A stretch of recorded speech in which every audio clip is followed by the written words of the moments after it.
Well, we've touched water, we've touched lava. Only logical thing to do now is to cool ourselves off with some snow. So in this video, I'm going to see how fast I can touch some snow in every single Mario game. Starting off with Super Mario Bros., I couldn't remember where snow actually was in the NES version as I grew up playing the All-Stars. So once I figured that out, I headed to 1-2 to warp to World 4. All you have to do is clear 4-1 and 4-2. We can find the secret vine to lead us to the warp pipe number 6. Where all we have to do is survive the first 2 levels of the world to finally find platforms with fluffy snow in 6-3. And here's a quick comparison of the All-Stars version instead of the NES, marking this about 3 minutes shorter, finding snow in 3-1. Funny enough, Super Mario Bros. Lost Levels is actually easier of the two. All these Mario challenges must be paying off. For this one, you just have to complete the first level, making our way to another secret vine which we'll find in 1-2 to take you to World 3, where all you had to do is complete the first 2 levels, and in 3-3, we finally find some snow right under our feet.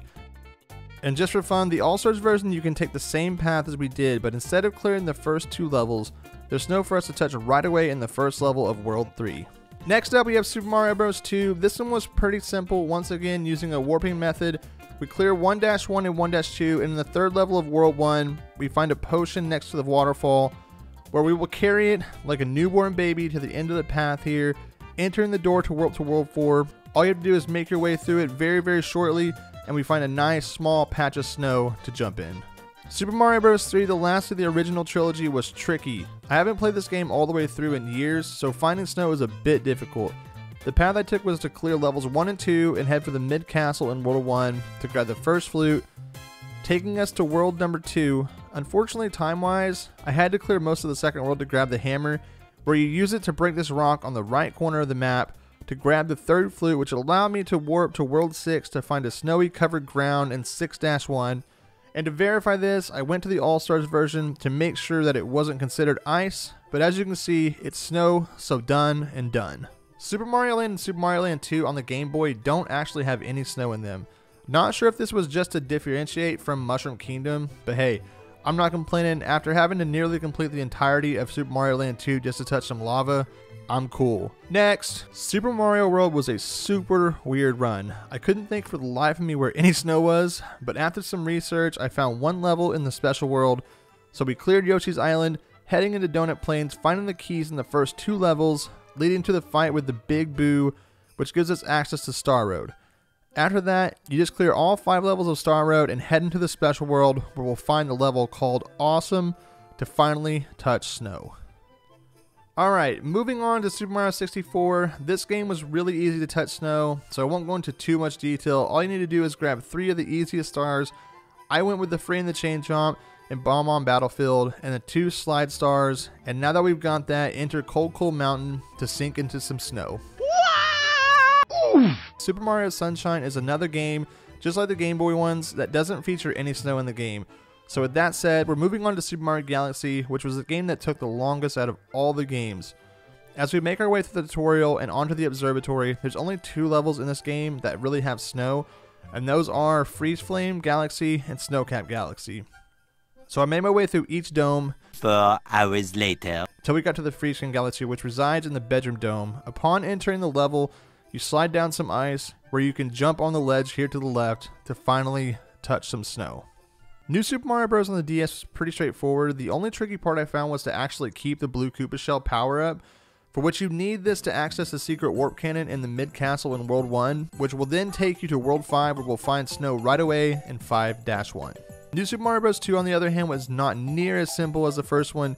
The fastest way that I found was to make my way once again to the mid castle, which gives you access to the warp cannon, but this game isn't like any of the other games where it takes you to another regular world. This one took me to World Mushroom, a special world. After completing World Mushroom and then World 3, we finally find some snow in the first level in World 4. The Galaxy series was definitely the toughest games to find snow in, which I was honestly surprised by. Super Mario Galaxy 2 being a bit faster than the first, we make our way through the tutorial, grabbing the ship and flying through World 1 and 2 to defeat Bowser Jr.'s robot and Bowser himself, where finally, in World 3 we find Freezy Flake Galaxy, where we can drop down on a small little island covered in snow nearly 3 hours later. Super Mario 3D Land on the 3DS, we make our way to 1-2, where we'll find a warp pipe at the very end of the level that takes us to World 2. where we will have to clear the entire world as fast as possible, and in World 3 we'll find a random snow-based level on 3-4 where we can mark this awesome game complete. Super Mario 3D World. Now this game has a pretty similar track as 3D Land, where in 1-2 you can find a pipe right above this ledge, which will then take you to World 2, where we'll clear it each level that's necessary to reach the second castle, and after defeating Boom Boom, we can use the pipe to reach World 3 where we'll find snow in the first level, Snowball Park. Now for the third installment of the series, New Super Mario Bros. Wii. This one unfortunately didn't have any warp points that helped at all, as World 1 and World 2's warp cannons both head to World 5, Soda Jungle, where there is definitely no snow.